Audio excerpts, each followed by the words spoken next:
It's episode 99 of the Keto for Women show.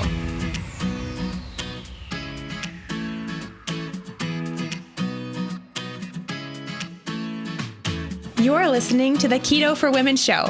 This podcast provides the tools you need to create your own expression of a healthy ketogenic lifestyle so you can stop obsessing and start living. I'm your host and nutritionist, Shawn Miner. Now, let's get on with the show. This episode, I want to highlight a brand I've been a fan of for a long time that I found fits very well into a ketogenic lifestyle.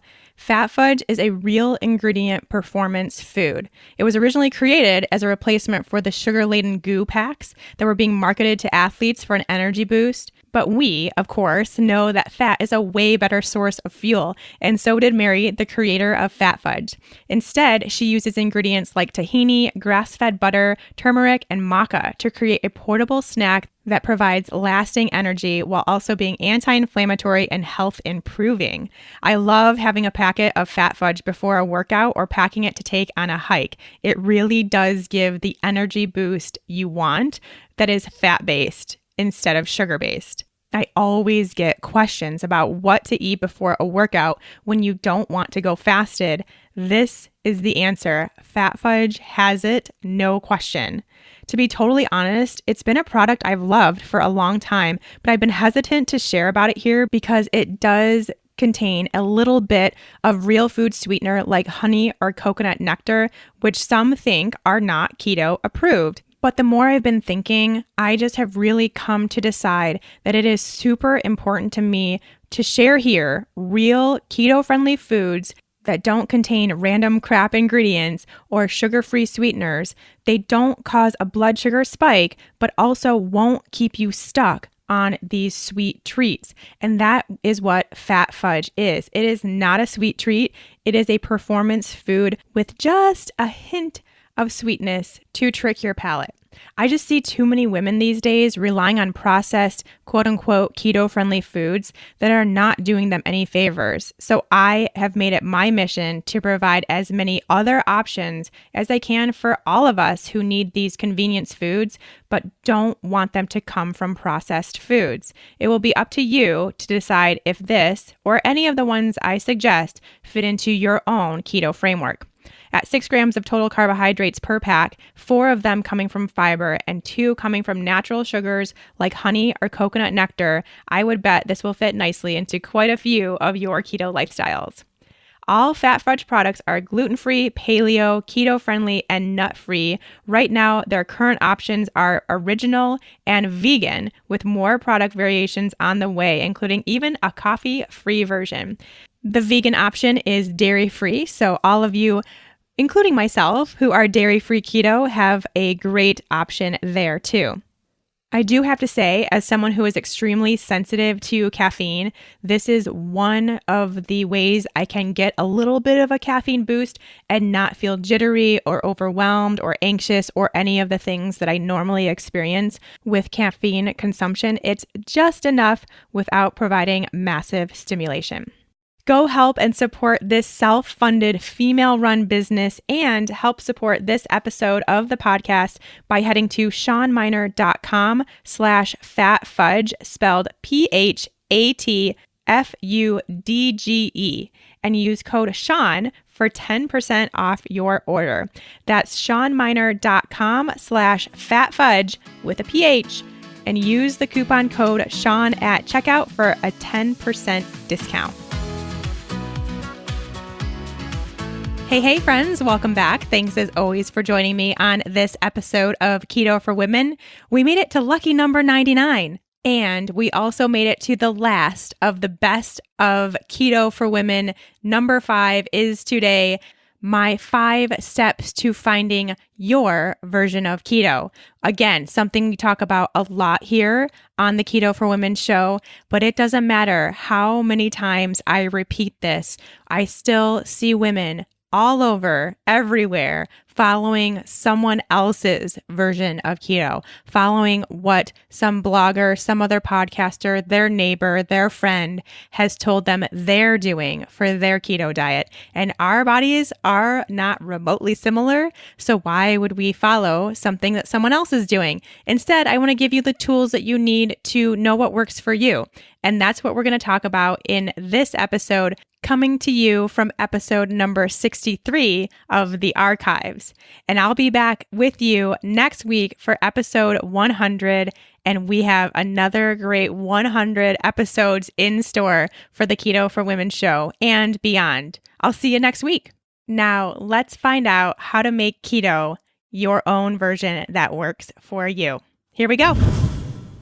All right. So the first thing I always do when I do a talk, when I'm on a stage, is to, of course, introduce myself, but not only introduce myself, but share my story, because I think we can all agree that when you have someone who's teaching you something new, maybe that you don't know, or from a different perspective or something like that, it really does help to have kind of like a personal story attached to it. Like someone that's been there, done that, been through the ups and downs, kind of knows some of the stuff you're going through that's working, that's not working. And I think that that's part of the reason why a lot of you identify and relate and feel me, I guess, in this podcast space, is because I do have a story that a lot of you can relate to, with just being really sick and not knowing what was going on with my body and gaining some unexplained weight and just being really depressed about that and then having to crawl out of it and just, the whole situation, which I'll share a little bit with you here. Of course, I've shared my story many times now in the 63 episodes that I've done of Keto for Women, but it never hurts to just continue to hear it again. So with my talks, I always provide a few different photos of me from the past, say, 5-ish years. The main reason why I share those photos, because first of all, one is and maybe I'll post the photos that I'm talking about on my Instagram when this airs. So the day that this airs, go back and look at that date and you will see the pictures I'm talking about, because I do think that this is important. So within the past 5 years, almost exactly, honestly, and 5 years ago in October was when I competed in my figure competition. So I have a picture of myself that day, super low body fat, super low body weight, really fake tan, didn't even look like myself, but, had these six pack and, super ripped arms and blah, blah, blah.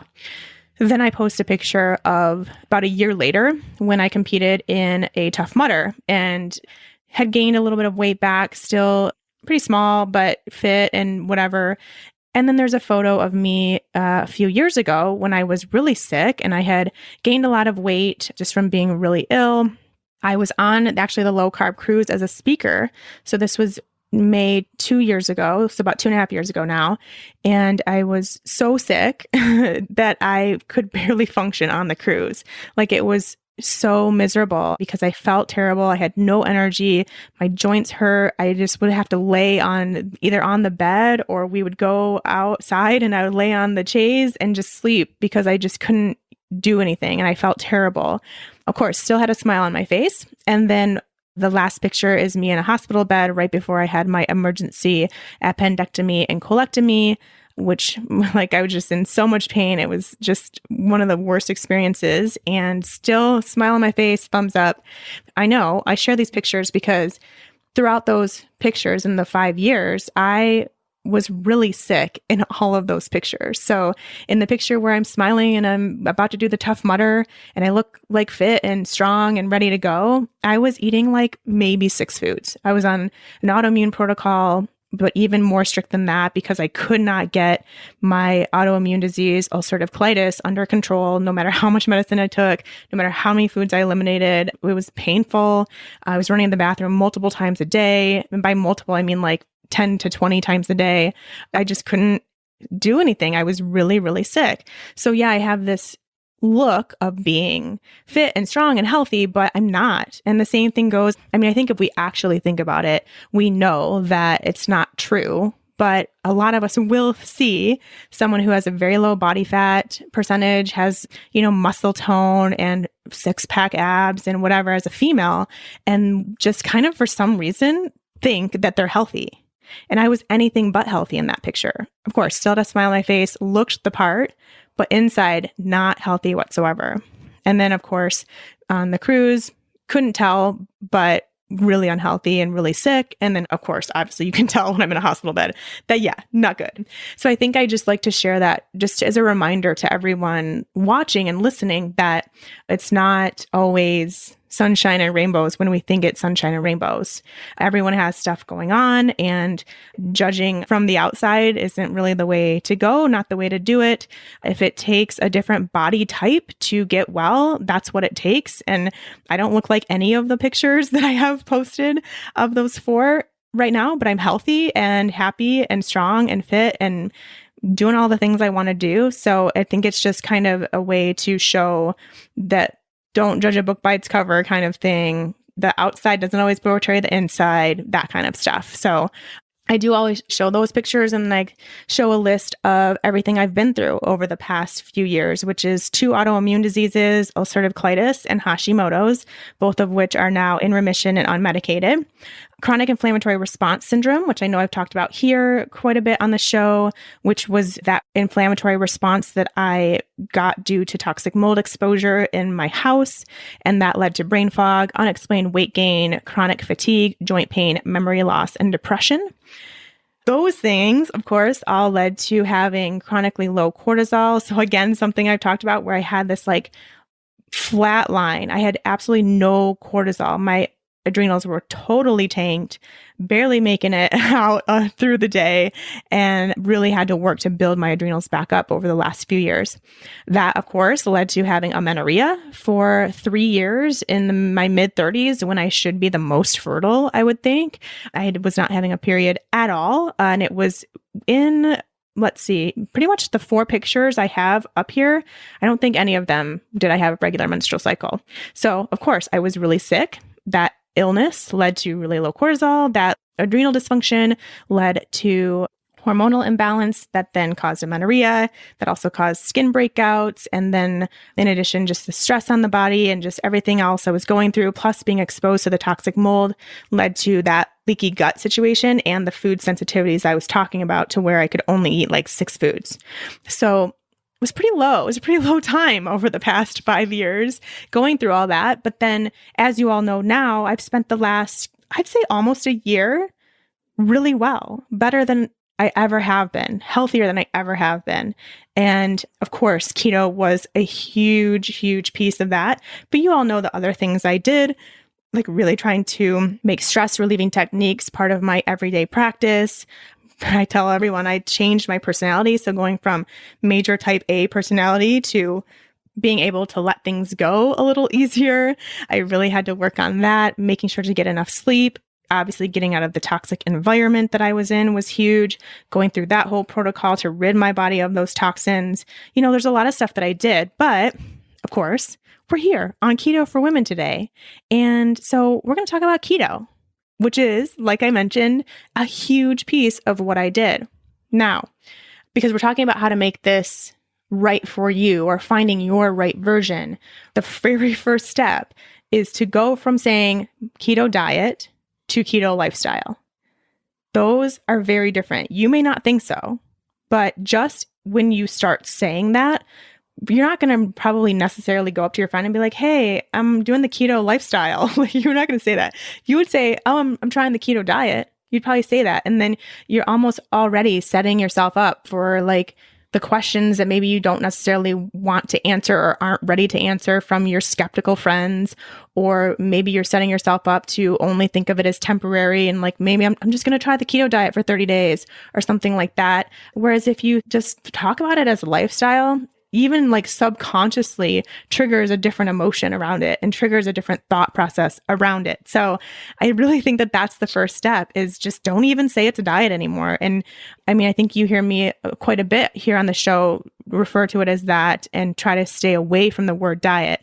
And so I have a list of what I think the difference is. So if you're doing the keto diet, you are following someone else's rules, restrictions, calculations, and meals, which you know I'm a huge fan of not doing, because that's someone else. That's not you.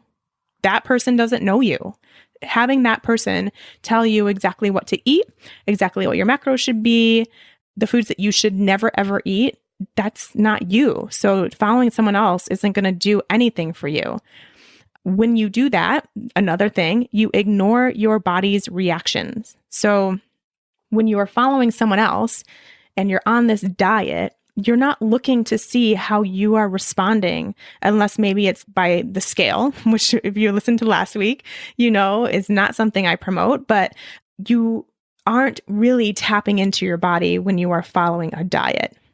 You're focusing on one arbitrary goal. So, like I said, you may be watching the scale to determine how that's working. And that's the only thing you're looking at or thinking about or caring. What changes is that one arbitrary goal instead of really diving into what you want and what you hope to see. You went on a diet, you also have foods on your list that you can't or shouldn't eat. So you have those words that I just don't like that's not allowed, or I can't have that, or man, I shouldn't be eating this. If you're saying those things, even in your head, you're on a diet. And that diet's not probably going to go very well. And it's probably not going to last very long before something gives because simply of those really negative mindset words. And you also may use the terms falling off the wagon, going off plan, having a cheat day. You might use those phrases too, which is another huge sign for me that you are seeing this as a diet, which when you do that, those words lead to binging, yo-yo dieting, up and down and up and down. You're on, you're off, you're on, you're off. And that's a diet because you're on a diet and then you're off a diet. You're on the wagon and off the wagon. There is no wagon. There is no diet because you are on a lifestyle. So when you do the keto lifestyle and you just change your life to be something of a healthier option, here's what happens. First of all, you learn what your body responds to. So you're taking this opportunity to finally tap into your body and see what it does in response to what you do. So if you get into a ketogenic state, how do you feel? Do you feel great? Do you feel tired? Do you feel energized? Do you have a headache? What's going on? You start looking at more things. You start becoming more intuitive with what your body is trying to tell you because all of those things are telling you something. Those symptoms, we'll call them, they are telling you, they are signals from your body to change something. So, of course, do I know what to change? No, I don't, because I'm not you. I don't know what you just did. So, for me to be like, oh yeah, if you have a headache, eat more carbs. No, that's quite often not the answer. It might be, but I don't know because I don't know what you're doing. I haven't followed your every move for the last 48 hours. You could just need more water. You could need more sleep. Actually, so many times, I'd say 90% of the time, it's those two things. You either need water or sleep or both. So, you are just now using those things to learn more about your body. Maybe you thought you had a chronic migraine problem, but really you're just dehydrated chronically, right? But now we have this information, which is so great. You are also, when on a lifestyle, tapping into your body's cues and adapting. So like I just said, so this is pretty much what I just went over.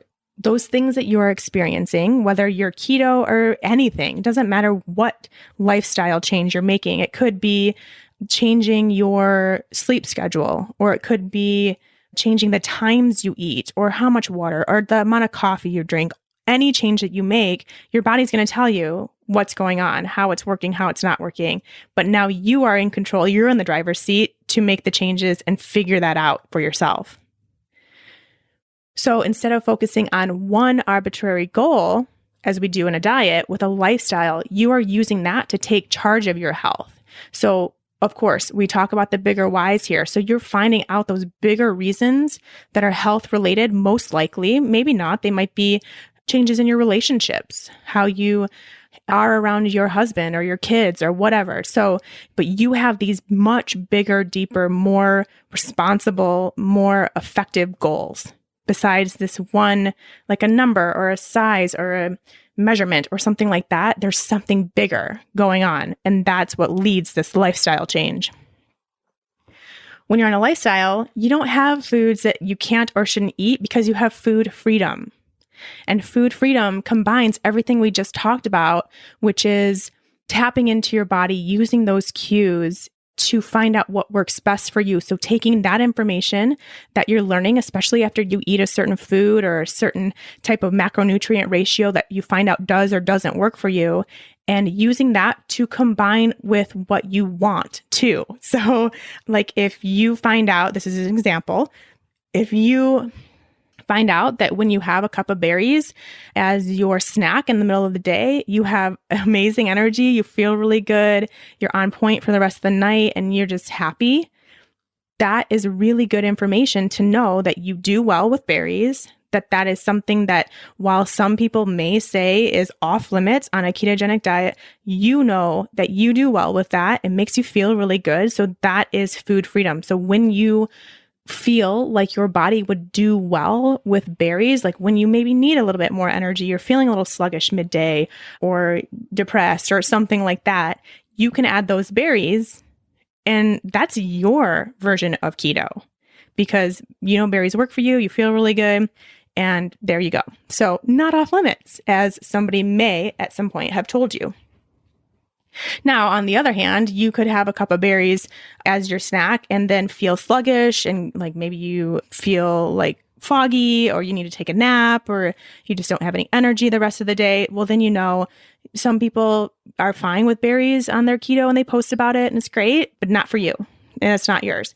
So now you're taking that food freedom and knowing that the berries aren't off limits, but you know how you feel when you eat those, and that may help you make that decision later on if that's right for you or not. So, you know, every time you have berries, you feel sluggish and you need to go take a nap. Well, then that's probably not going to be something that in your food freedom, you choose that often because you don't feel good afterwards, right? So that's where the food freedom comes in and knowing that nothing is off limits. It's just finding those foods that you feel best eating and naturally making those a bigger part of your day or your week or your month or your whole keto lifestyle because that's what works for you.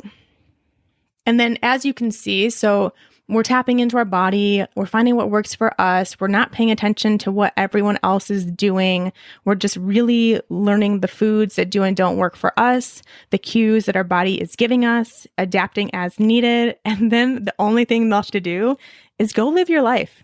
Because when you're not busy looking at your app, calculating your macros for the day, prepping food all the time that has to be 100% perfect, looking at the blog posts and reading those and the Instagram posts and the podcast telling you exactly what to eat and all that stuff, when you're not doing that, you're going to have a lot more time to just go live your life. And it should hopefully be something that's not really involved around keto or food or anything. You know, maybe it's a new workout class or a hike or going to get coffee with a friend, catching up with your kids, playing games, something like that. That's living a life free of diet obsession.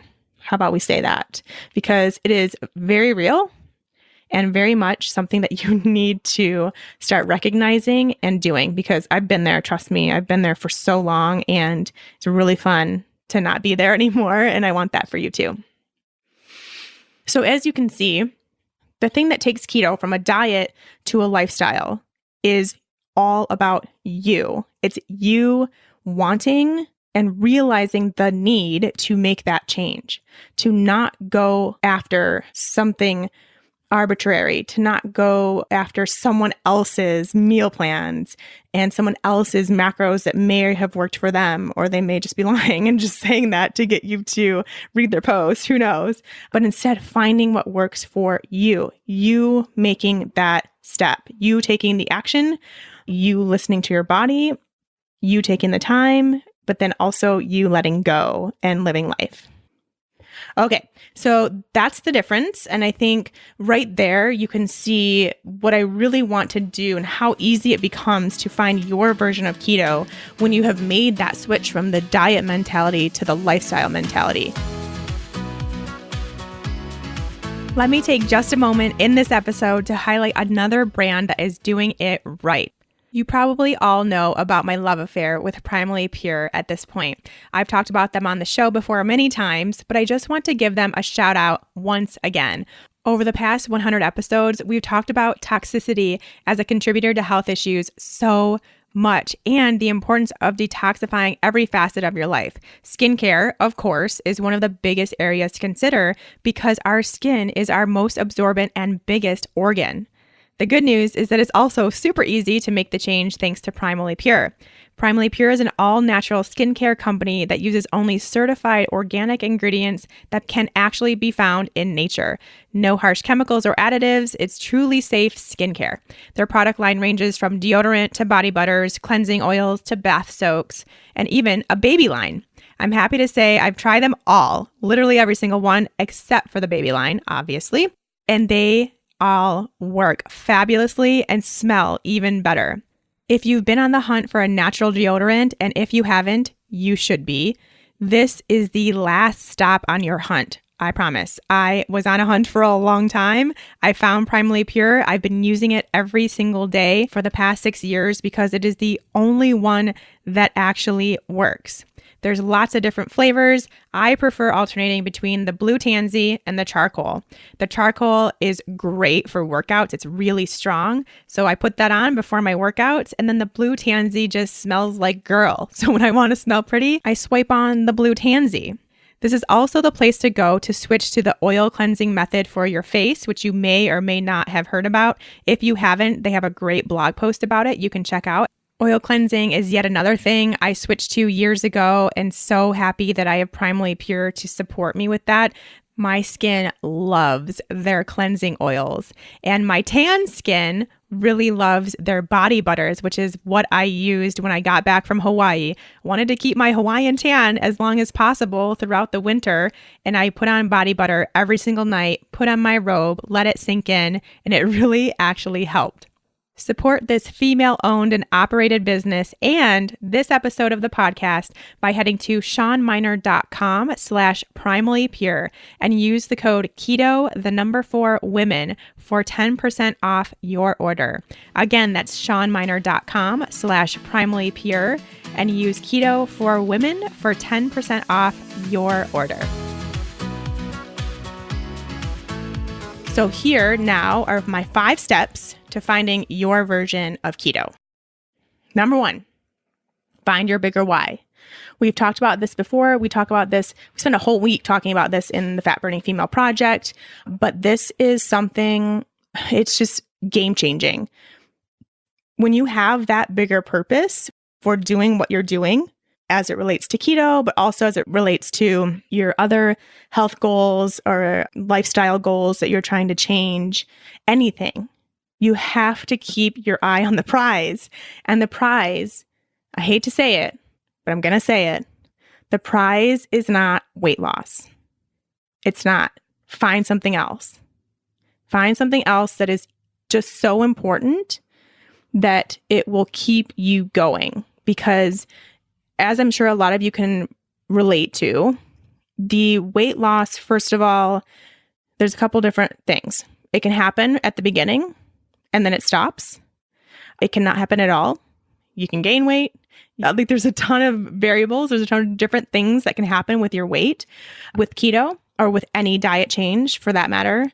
But no matter what, it's always going to lead to some negative thoughts, maybe a little bit of disappointment, some confusion, frustration, all these negative things.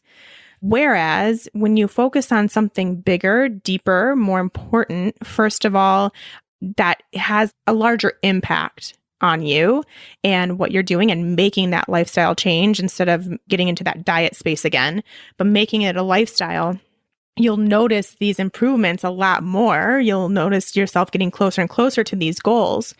And it's a very positive feeling to notice yourself getting closer to these goals and seeing these improvements when you put your weight on the back seat and start looking at these other things. But then also, that is most likely when you will start seeing changes in your body when you stop focusing on it. I see it all the time.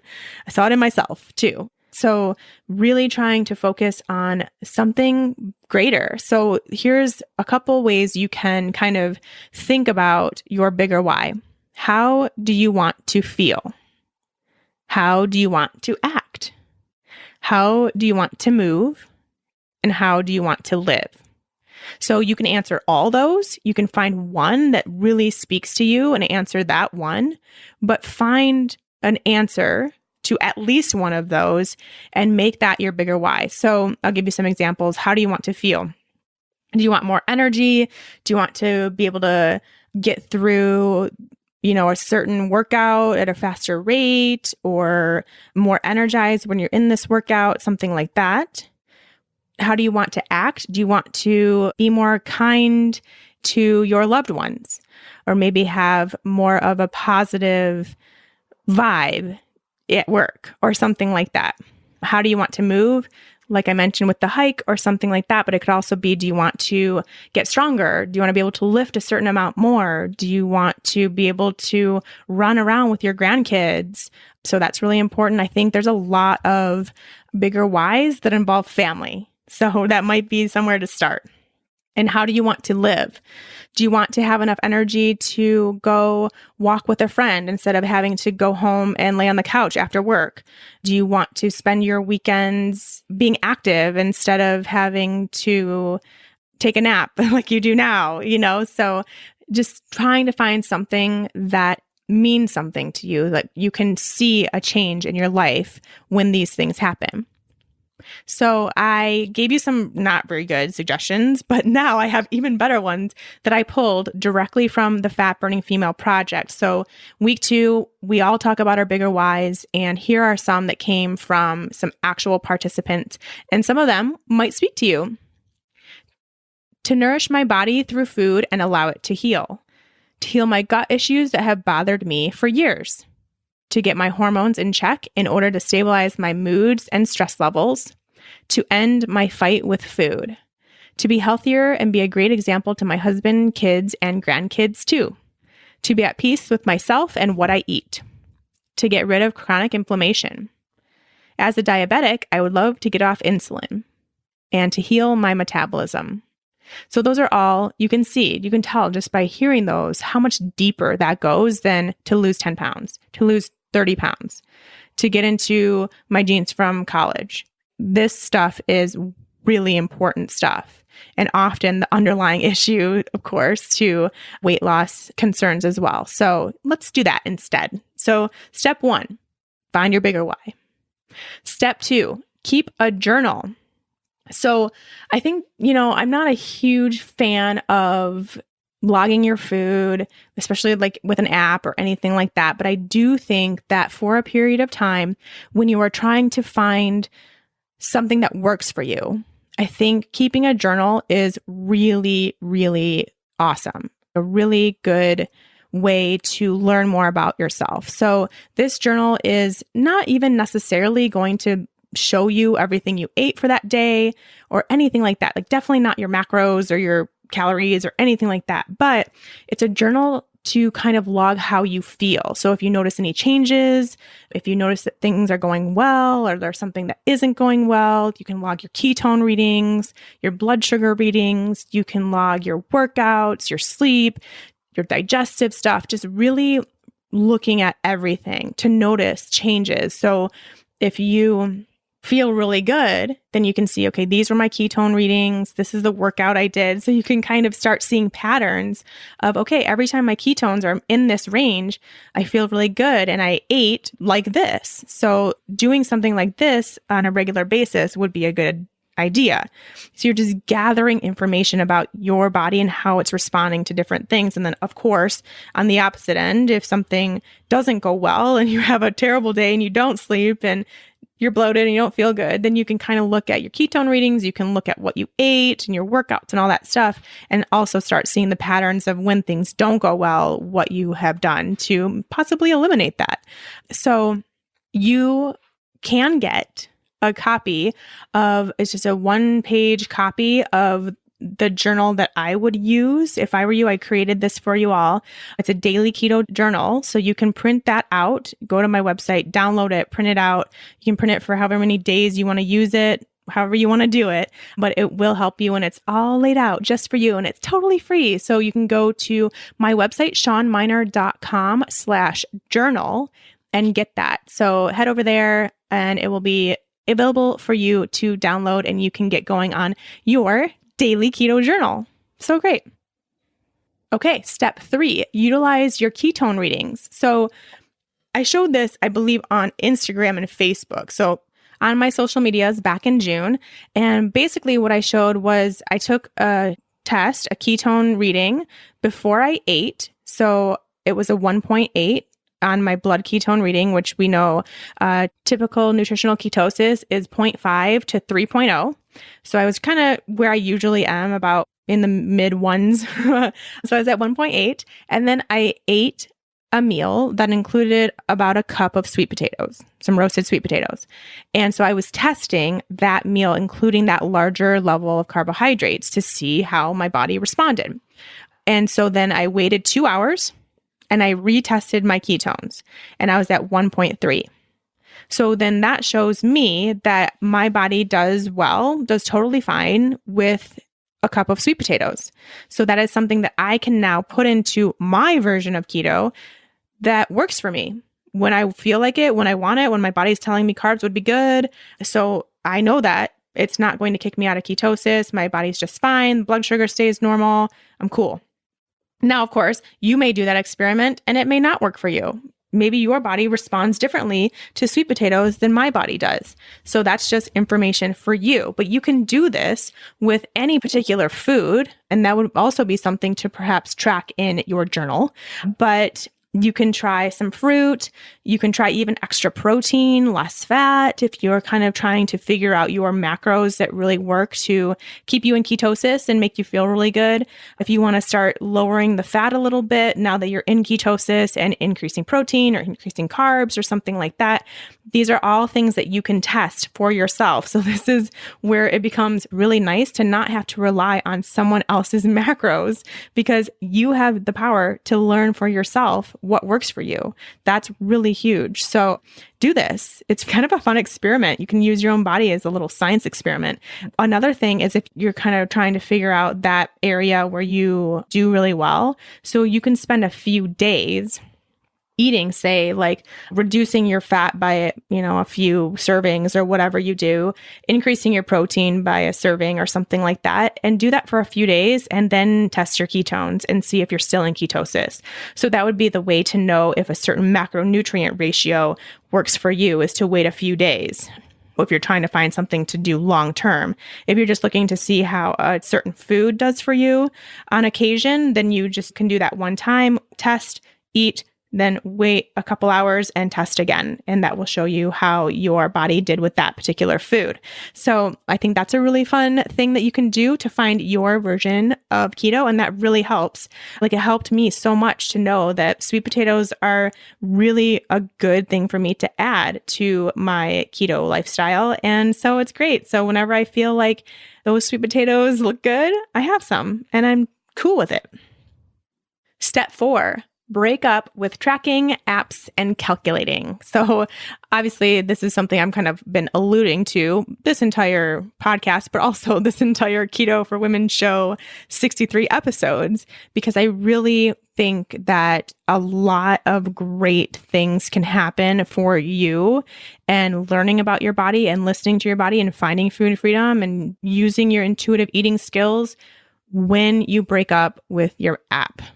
And when you break up with your tracking, and when you break up with your macro calculations and your calorie calculations and all these calculating that we do with our food, not only is it taking away from, I think, other pleasures in life, but I think also it's keeping you from being able to get into this lifestyle, get into this as something you're doing for the long term, because long term, you're not going to use an app every single time you eat, and you shouldn't be. So instead of using an app, I think if you kind of need to take a step away and kind of need to try to learn to let go of that, I think the best way is to build a plate of food. So build your perfect plate of food that you know works really well for your body and keeps you in ketosis and makes you feel really good.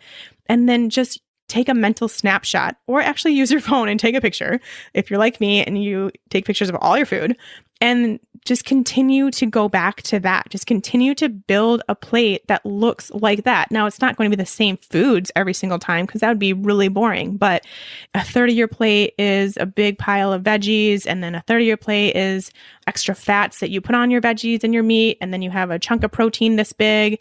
Then that's kind of your anchor. Use that as your anchor and continue to go back to that if you feel yourself kind of veering away. But when you can use that mental picture as your anchor instead of an app on your phone, it makes a huge difference. And of course, you have a lot of wiggle room within that anchor.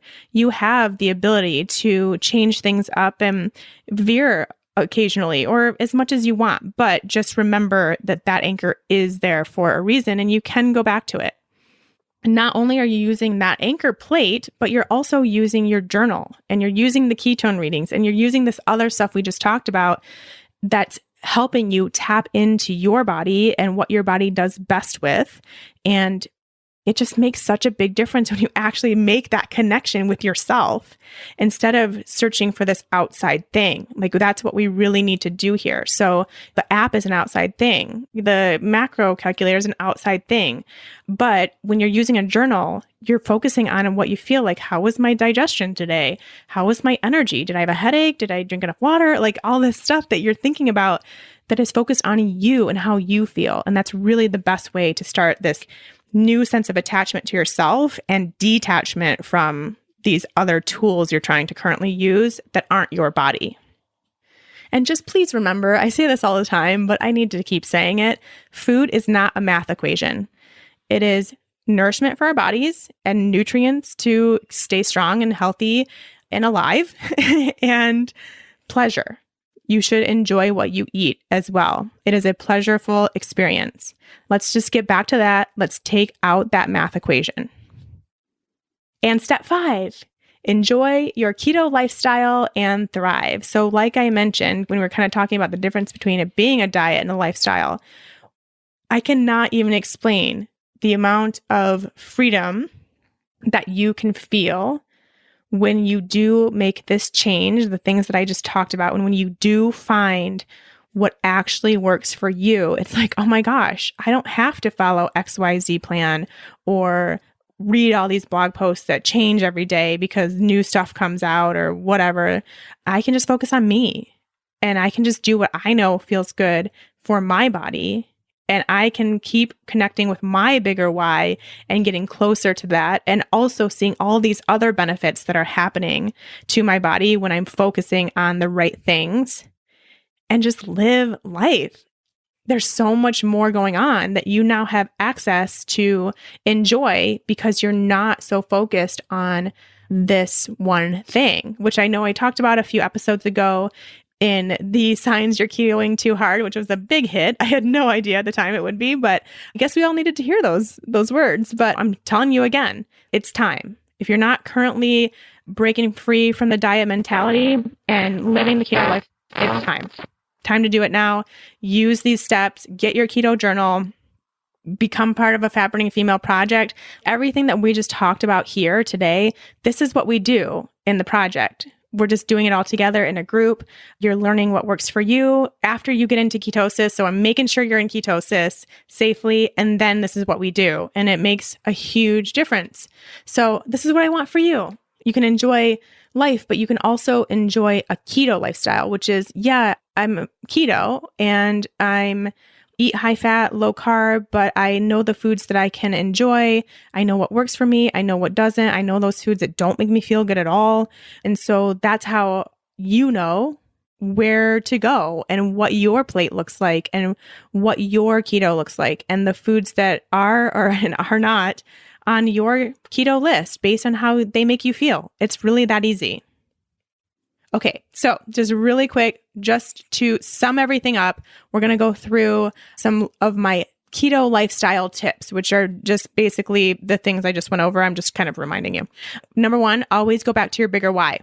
So the second things start getting a little diety in your head, go back to your bigger why. It happens to me. Don't worry. It happens to all of us. No big deal.